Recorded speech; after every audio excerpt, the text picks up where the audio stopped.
Welcome to Chanakya classes. मैं हूं मुकुल दीक्षित और आज के इस वीडियो में हम चाल, दूरी तथा समय ये चैप्टर कवर करेंगे। तो इसमें आज हम बेसिक चीज़ें समझेंगे चाल, दूरी और समय से रिलेटेड, या फिर ये कह लें कि इसका इंट्रोडक्शन समझेंगे इस चैप्टर का, कैसे इसकी शुरुआत होती है, चाल, दूरी, समय, मात्रक कौन से होते हैं, या फिर औसत चाल क्या होती है, ऐसी चीज़ें हम इसमें समझेंगे। ठीक है, तो सबसे पहले आप समझें चाल यानी स्पीड। S इक्वल टू होता है डिस्टेंस यानी दूरी बटा समय t। ठीक है, S equal to d upon t। अब कहीं एक कंडीशन आ जाए कि हमें समय दिया हुआ है, ठीक है, और चाल दी हुई है, तो दूरी निकालनी है, d इक्वल टू होगा S इंटू टी। ठीक है, दूरी बराबर चाल गुणा समय। और अगर हमें समय निकालना है t बराबर, तो ये होगा डिस्टेंस अपॉन स्पीड। ठीक है, डिस्टेंस अपॉन स्पीड। ये आपको 3 फॉर्मूले दिए हुए हैं। ठीक, अगर इनके मात्रक की बात करें, यूनिट यानी मात्रक की बात करें, तो यूनिट क्या होता है इसका? चाल के 2 मात्रक होते हैं। अगर दूरी को हम किलोमीटर में नापें और समय को हम घंटे में नापें तो किलोमीटर पर आवर यानी किलोमीटर प्रति घंटा होता है। ठीक है, अगर दूरी को हम मीटर में मापें और समय को हम सेकंड में मापें तो एक मात्रक हमें मीटर पर सेकंड मिलता है। ये बात आपको समझ में आ रही है? ठीक है, तो 2 मात्रक मिले, एक किलोमीटर पर आवर, दूसरा मात्रक मिला हमें मीटर पर सेकंड। ठीक है, तो अगर इन दोनों मात्रकों को आपस में इंटरचेंज कैसे करते हैं? मान लो कोई मात्रक हमें किलोमीटर पर आवर में दिया हुआ है, समय सेकंड में दिया है, इसको हमें सॉल्व करना है, तो या तो मात्रक को किलोमीटर पर आवर को सेकंड में बदलो मीटर पर सेकंड में, या फिर सेकंड को घंटे में बदल सकते हैं। तो आप देखें इन दोनों को एक दूसरे में इंटरचेंज कैसे करते हैं। अगर किलोमीटर को हम मीटर में कन्वर्ट करें तो हम लिख सकते हैं क्या, 1000 मीटर बटा घंटे को अगर हम सेकंड में कन्वर्ट करें तो 60 मिनट और गुणा 60 सेकंड यानी 3600 सेकंड। ठीक है, 3600 सेकंड। अगर इसको हम देखें सॉल्व करके तो ये होता है 5/18 मीटर पर सेकंड। ठीक है, 5/18 मीटर पर सेकंड। यहाँ से हमें एक बात समझ में आई कि अगर कोई दूरी किलोमीटर पर आवर में दी हुई है और उसमें गुणा कर दिया 5/18 का, तो वो बदल जाएगी किस में? मीटर पर सेकंड में। ठीक है, कोई भी चाल किलोमीटर पर आवर में दी हुई है उसमें 5/18 का गुणा करने पर बदल जाती है मीटर पर सेकंड में। और इसी प्रकार कोई अगर चाल मीटर पर सेकंड में दी हुई है तो उसमें उल्टा यानी कितने, 18/5 का गुणा करेंगे तो वो बदल जाएगी किस में? किलोमीटर पर आवर में। ठीक है, ये 2 चीज़ें आपको याद रखनी है। ठीक, अब आगे बढ़ें तो पहला सवाल देखें आप लोग। एक कार 36 किलोमीटर प्रति घंटा की गति से दौड़ रही है, तदनुसार वह 32 सेकंड में कितनी दूरी तय करेगी? हमें दूरी निकालनी है, चाल गुणा समय होगा। चाल कितनी है भाई? 36 किलोमीटर प्रति घंटा और समय है 32 सेकंड। देखो चाल है किलोमीटर प्रति घंटा में और समय है सेकंड में, तो चाल जो 36 है इसमें हम 5/18 का गुणा करेंगे और ये बदल जाएगी मीटर पर सेकंड में। ठीक है, और गुणा कर देंगे, समय कितना है? 32 सेकंड। ठीक है, 32 सेकंड। 18 से काटें, 18 दूनी 36, 5 दूनी 10 और 32 320 मीटर। ये डिस्टेंस जो कवर करेगी वो 320 मीटर डिस्टेंस कवर करेगी। ऑप्शन नंबर डी आता है। ठीक है, ऑप्शन नंबर डी आता है। अब अगर हम अगले कॉन्सेप्ट की बात करें तो अगला कॉन्सेप्ट कुछ ऐसा है कि समझ लें कोई दूरी, निश्चित दूरी चल रहे हैं। ठीक है, 2 कार है, एक की गति है S1, समय लगता है T1, दूरी चलती है D। ठीक है, दूसरे की गति है S2, समय लगता है T2 और दूरी चलती है D। यहाँ पे हमने कांस्टेंट क्या रखा? D, यानी बराबर दूरी चलनी है दोनों को। 2 कारें एक ही स्थान से चलती हैं, दोनों की चालें अलग अलग हैं, समय अलग अलग लगेंगे, दूरी दोनों बराबर चलती हैं। तो यहाँ पे हम समझेंगे क्या कि समय और चाल, इन दोनों में संबंध क्या होता है। ठीक है, तो अच्छा, दूरी बराबर होता क्या है? दूरी बराबर होता है S गुणा T, यानी S1 T1 बराबर D होगा। और यही बात होगी यहाँ पे S2 T2 बराबर D होगा। ठीक है, ये बात आपको समझ में आई। यानी हम लिख क्या सकते हैं कि S1 T1 बराबर S2 T2। कौन सी कंडीशन में होगी ये बात? जब दूरी नियत हो, ठीक है, जब दूरी नियत हो तो इस कंडीशन में ये बात होगी, ठीक है। जैसे आप सवाल को समझें, मान लेते हैं कोई व्यक्ति 90 किलोमीटर प्रति घंटा की चाल से चलता है। कोई व्यक्ति 90 किलोमीटर प्रति घंटा की चाल से कहीं जाता है और कुछ समय लगा लेता है, और अगर हमने पूछा कि यही दूरी, सेम दूरी इसे 2/3 समय में तय करनी हो, कितनी? 2/3 समय में तय करनी हो, तो इसको कितनी गति से जाना पड़ेगा, ठीक है। 2/3 समय में तय करनी हो तो कितनी गति? S1 T1 बराबर S2 T2।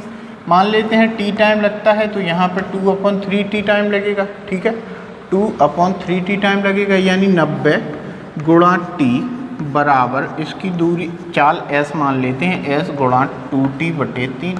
अब हम सॉल्व करें अगर तो ये 45 बार कटेगा, T से T कट जाएगा, यानी S बराबर आएगा कितना? 45 दिया 135 किलोमीटर पर आवर, ठीक है, 135 किलोमीटर पर आवर। एक तो ये हो गई बात। अगला क्वेश्चन आप देखें, जैसे हम मान लेते हैं कोई व्यक्ति किसी दूरी को 45 मिनट में तय करता है, ठीक है, 45 मिनट में तय करता है। कितनी देर में तय करता है कोई व्यक्ति किसी दूरी को? 45 मिनट में तय करता है। हम बोलते हैं कि अगर उसने अपनी चाल को 2 गुना कर दिया, कितना कर दिया? अपनी चाल को 2 गुना कर दिया, ठीक है, चाल को कितना कर दिया? 2 गुना कर दिया। चलो 2 गुना नहीं मान रहे, हम मान लेते हैं 3/2 गुना, ठीक है, 1.5 गुना कर दिया उसने अपनी चाल को, 3/2 गुना कर दिया। तो उसे अब समय कितना लगेगा? अभी 45 मिनट लग रहे थे, अब 3/2 गुना चाल कर दी तो कितना समय लगेगा?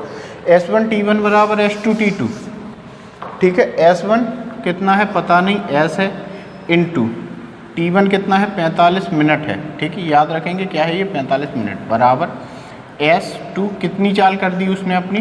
3/2 S और गुणा समय लगेगा अब T। S से S कटेगा, 3 से इसको काटो, कितने बार कटेगा? 3 से ये 15 बार, और 15 दूनी 30, यानी T बराबर 30 मिनट का समय लगेगा। आपसे कितना समय लगेगा भाई? 30 मिनट का समय लगेगा। ये बात आपको समझ में आ रही है, ठीक है, क्लियर? चलो आगे बढ़ते हैं। अब एक टर्म आता है औसत चाल, ठीक है। औसत चाल क्या होती है? औसत चाल यानी एवरेज स्पीड, औसत चाल। तो औसत चाल होती है किसी व्यक्ति द्वारा कुल दूरी जितनी तय की गई हो, कुल दूरी, और बटा जितना आपको कुल समय लगा हो, ये होती है औसत चाल। क्या? कुल दूरी बटा कुल समय, जिसे क्या बोलते हैं? औसत चाल, ठीक है, औसत चाल। तो अब हम क्वेश्चन सॉल्व करेंगे, एक आध दो क्वेश्चन सॉल्व करते हैं। जैसे पहला क्वेश्चन देखें, एक और क्वेश्चन देखें। राजू को 240 किलोमीटर की दूरी 7 घंटे में तय करनी है। यदि वह 1/3 यात्रा 2/7 समय में पूरी कर लेता है तो यात्रा के प्रारंभ में उसकी रफ्तार क्या है? ठीक है, 240 किलोमीटर की दूरी 4 घंटे में तय करनी है। 1/3 यात्रा यानी 80 किलोमीटर कवर कर लेता है, कितना? 2/7 समय में, इसमें 2/7 यानी 8/7 घंटे में कवर कर लेता है।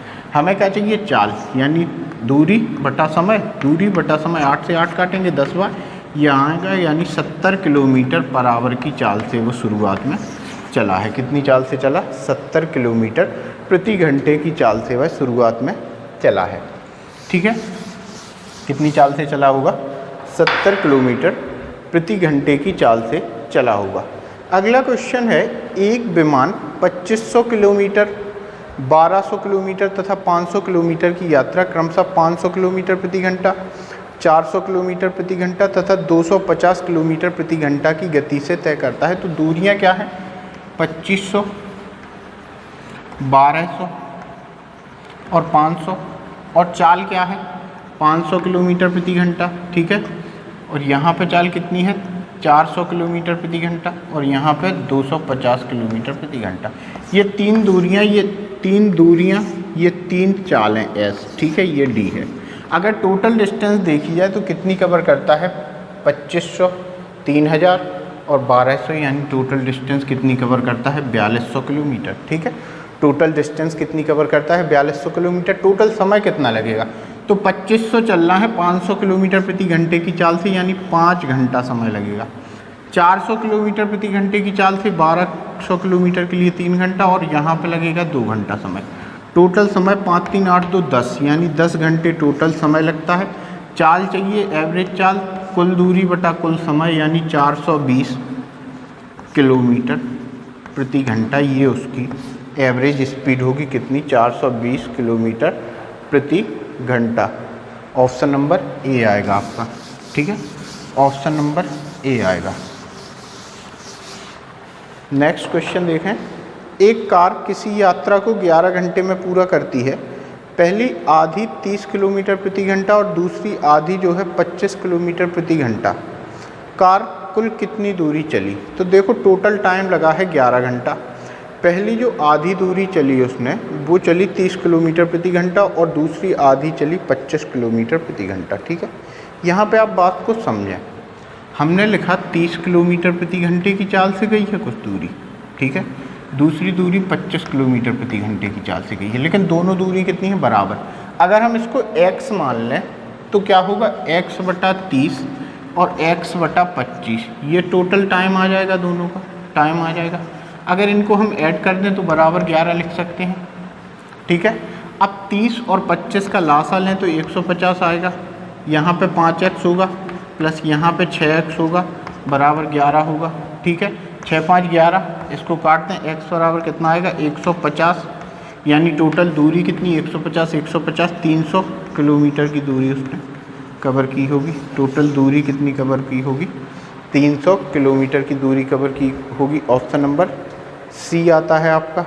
ठीक है, ऑप्शन नंबर सी आता है। एक लास्ट क्वेश्चन देखें। ठीक है, एक लास्ट क्वेश्चन देखें। एक कार ए से बी तक की दूरी का 1/5 भाग 8 किलोमीटर प्रति घंटा की गति से चलती है। 1/10 भाग 25 किलोमीटर प्रति घंटा की गति से चलती है और शेष 20 किलोमीटर प्रति घंटा की गति से चलती है। 1/5, 1/10 और बाकी जो बचा, अगर हम मान लें यहाँ पर कुल दूरी कितनी थी, हमने माना कुल दूरी थी 10 किलोमीटर। ठीक है, कुल दूरी कितनी थी, 10 किलोमीटर, तो यहाँ पे 1/5 यानी 2 किलोमीटर चला, ये 1/10 यानी 1 किलोमीटर चला, बचा कितनी, 7 किलोमीटर। तो ये इसने ऐसे दूरी कवर की। अब चाल क्या थी, 8 25 और 20, यहाँ पे 8 किलोमीटर प्रति घंटा की चाल से चला, तो 2/8 इसको ये समय लगा। यहाँ पे 25 किलोमीटर प्रति घंटा की चाल से चला तो 1/25 ये समय लगा। यहाँ पे 20 किलोमीटर प्रति घंटे की चाल से चला तो 1/20 ये समय लगा। अगर टोटल टाइम हमें चाहिए तो हम टोटल टाइम निकाल सकते हैं। लासा आएगा 100, 4 से काटें 25 बार, प्लस 25 से काटें 4 बार, प्लस 20 से काटें 5 बार, और 5 सत्ते 35। टोटल टाइम कितना लगा, 25 और 35 60 और 4 64, यानी टोटल टाइम कितना लगा, 64/100 घंटे। इतना समय इसको लगता है, 64/100 घंटे। टोटल दूरी कितनी है, 10 किलोमीटर। पूछा क्या है हमसे, औसत चाल यानी कुल दूरी 10 बटा कुल समय यानी 64/100 ऐसे लगा सकते हैं। इसको ऊपर ले जाएं यानी 1000/64। ठीक है, 1000/64। अगर 8 से काटें तो ये 125 बार, और 8 से इसको काटें तो कितनी बार कटेगा, ये 8 बार। ठीक है, 8 से भाग दे दें 125 में तो 8 एकम 8, बचे कितने 4, 8 एकम 8 बचे 4, अंक लिया 5 का, 8 पंच 40, बचे कितने 5, दशमलव लगाया, 8 छिंग 48, बचे कितने 2, 8 दूनी 16, 8 पंच 40, यानी 15.625 kilometre per hour. 15.625 kilometre per hour. Option number D होगा सही ऑप्शन। ठीक है, तो इस वीडियो में हमने चाल, दूरी, समय, इसका बेसिक इंट्रोडक्शन समझा है। कुछ सवाल लगाए हैं, जैसे औसत दूरी, औसत चाल पे आधारित हमने सवाल लगाए हैं। अब इसके बाद नेक्स्ट वीडियो में हम इसके टाइप वाइज क्वेश्चन शुरू करेंगे। अब एक बात आप याद रखें कि ये जो चाल दूरी समय है ये आपके आने वाले अगले 3 चैप्टर के लिए, यानी जैसे चाल दूरी समय हुआ, नाव नदी हो गई, ट्रेन हो गया, इन चैप्टर के लिए बहुत इम्पॉर्टेंट है। तो इसको चैप्टर को कॉन्सेप्ट मान के चलें और कॉन्सेप्ट से ही समझने की कोशिश करें, कोई ट्रिक फॉलो ना करें, ठीक है। बाकी वीडियो देखने के लिए धन्यवाद। अगर पसंद आई है तो लाइक करें और अपने दोस्तों के साथ शेयर करें।